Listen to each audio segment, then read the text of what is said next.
stage, this gentleman, always very funny. Give a huge round of applause for Jimmy Brennan, everybody.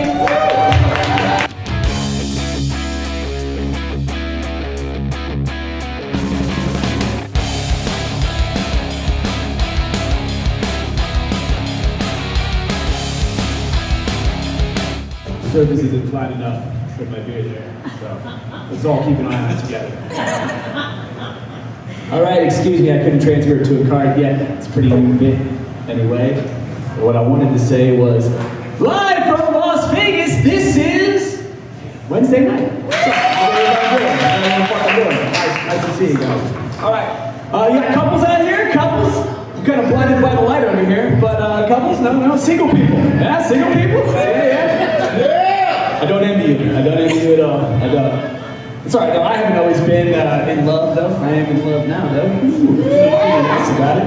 Anyway, I know that I'm in love. I know that I have the right woman in my life. You want to know how I know? Because she supports my comedy career. And that's how I know that she's not in it for the money. Clearly. Clearly, we all know that. Here, everybody in this crowd can feel for that. I know that. Listen, though, I haven't always had the right woman in my life. I know that sometimes I can feel a little jealousy coming from other people. Like, how do you get someone so wonderful, right? Hasn't always been like that for me. In fact, oh goodness, it was a dark time in my life where I thought I would never find her. I did. That was a very dark time. In fact, I don't know if you guys ever seen a Hollywood movie before. Have you guys seen it? All types of them making. You can see them all the time on that Netflix. Anyway, but so in the Hollywood movie, they got these cliche scenes that happen all the time. One used to remind me of many Saturday nights, many Friday nights. I would be very lonely. The shower's coming down, you go into the shower and you got the POV, you can't even see the tears because the shower's coming down on you.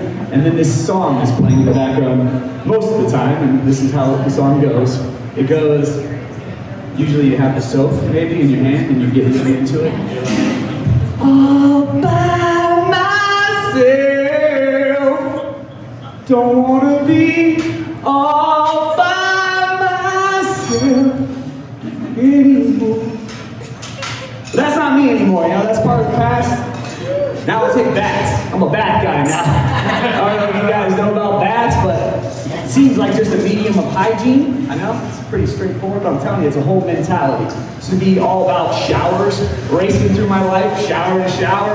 You're like, what am I doing? You don't want to be in the office, but when you're in a bath, you chill. It's like a mentality. It's great, it's amazing.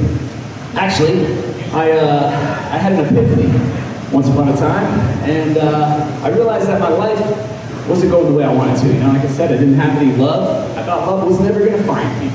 And I didn't like the way my life was going, as I said, and I was in commercial real estate. Actually, I was a commercial real estate broker. I used to sell people on, you know, whatever. And I was like, you know what, I don't really like this anymore. I think I'm going to change my ways. And I was like, what do I want to do with my life? So, I'm not gonna lie, I straight up just quit my job.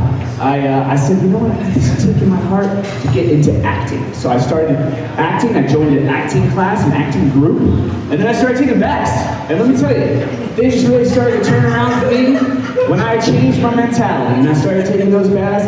You know what I figured out about dreams? Dreams are like magic mushrooms. You soak them in hot water for 20 minutes, they really kick in. I don't know if you guys have ever been in an acting class. Anyone taken an acting class before for fun? It's a good time, it's a good time. I was in an acting class for about 5 years, so really dig deep into the psyche.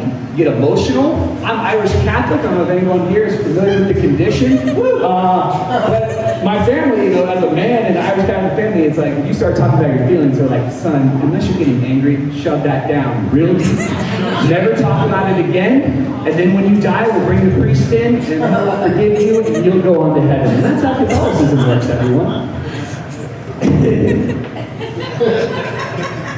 But yeah, so I don't know if you guys are familiar, like I said, with acting, but acting is basically this. This is acting 101 here for you. I'm gonna give you guys a little acting lesson, right? So acting is how something makes you feel about a feeling, and then you take the range and the perspective of how you feel about that feeling compared to other feelings, so then you can know whether you're appropriately feeling how what makes you feel to feel about what you're feeling. That makes sense, right? Completely straightforward. No, it's not straightforward at all. It's not straightforward. It's very confusing. and you start to feel all these emotions bubble up, and it bubble up in you. Like if you had milk and you're lactose intolerant, it's like bubbling up inside you, and you don't know what to feel about anything. Like for me, I would be watching like random things. Like I'd be watching The Notebook. Like, is it The Notebook? I'd be watching The Notebook and I'd be like getting a little teary-eyed, and I'd be like getting all sad, and I'd be like, when am I gonna find light, Alex? I slap myself. I said, what are you doing here? This is not even real life. This is Hollywood. Hollywood is a fugazi. It's a fugazi, right? It's an Italian word for fake. It's not real. In fact, Ryan Gosling and Rachel McAdams, they hate each other in real life. They almost had to recast her because Ryan was like, no way, hell no, not doing this. So that's the thing, you need to find the right person for you, the yin to your yang, the Ringo to your star, right? The Bonnie to your Clyde. Okay, maybe not that last one, that's fine. But yeah, you gotta have self-awareness. You gotta be aware of who you are, who your person is that you're with. Like I said before many times, I'm Irish, so I like to reference it a lot, so you guys will get used to that. So I can be a bit of a dick, not gonna lie. I can be a bit aggressive. And therefore, whenever we need to deal with a customer service situation, if we're having a faulty situation, it's my girl that deals with it. She's a sweet angel, she's the best, she's amazing. So the first round, maybe even the second round of customer service calls goes right through her. But then she'll look over to me and be like, strike three, baby. Release that Irishness. Of course, anytime, my love. See, I bring this up because you need to have the right things in common, right? You can't have the wrong things in common. You have the right things in common and the right things not in common. Like, if you all love, let's say you're going on a date with somebody and you guys love the smell of cocaine. You both love the smell of cocaine. That's going to be a problem. That's going to be a real problem. For instance, so my girl, she's the sweetest girl, like I said before. I know she's a pretty face, but she's not just a pretty face. In fact, she's got a fancy job where she writes in all types of Python code and all types of HTML. I barely understand what I just said. But I do know that no matter how many YouTube videos that I watched, I would never, ever comprehend to be able to do her job. It's just never, ever going to happen. But do you think that she could come up here, write some jokes, make all you guys laugh? Yeah, she probably could. I'll tell her. So like I said, you need to have the right things in common. One of the things that we do have in common is, like, I don't know if you can tell, but I'm a very fair-skinned person. And I'm like basically the inverse of Trump. Oh my God, James, you didn't bring me up. That is going to kill your sex. People's emotions are going to get huge. Well, like I said, I'm about 60% Irish, I'm 40% Scottish. So I'm about pretty much as pale as it gets, right? Man, and so anyway, so I need SPF 50 access, like on the pronto, right? I need it readily available all the time. Unfortunately for me, my girl, she's also a little bit fair-skinned as well, but she's also responsible. I'm not a responsible person. I always forget the sunscreen. I usually get burned, you know? Much like all my relationships before I met her. It's definitely true. So yeah, because of this skin condition that we have, I'm sure that when we do have a kid, I mean, he's gonna come out probably damn near translucent. You know? And I'm probably gonna have to, it gets to be a certain age, I'm gonna have to take him aside. I'm gonna have to say, listen, son, I hope you're being a good person. And I hope you're telling the truth and being honest. Because people are gonna see right through you. You're pretty much clear. I don't even know, where'd you go? See, that was probably the first dad joke that I've done about being a dad while being a dad that I did once pre-dad. Oh man, that dad joke's got layers. What I really like to do right now is just throw on my dad bod that I have and show you all the layers, but unfortunately I don't have that yet. But I'm sure, give me time. I will produce it for you. I will. The relationships, there are many things that they say, right? It's like they say. They say don't sweat the small stuff. They say it's the little things that count the most. So I'm a little confused here. So I'm like, well, which one is it? Is it this or is it that? And the answer is it's both.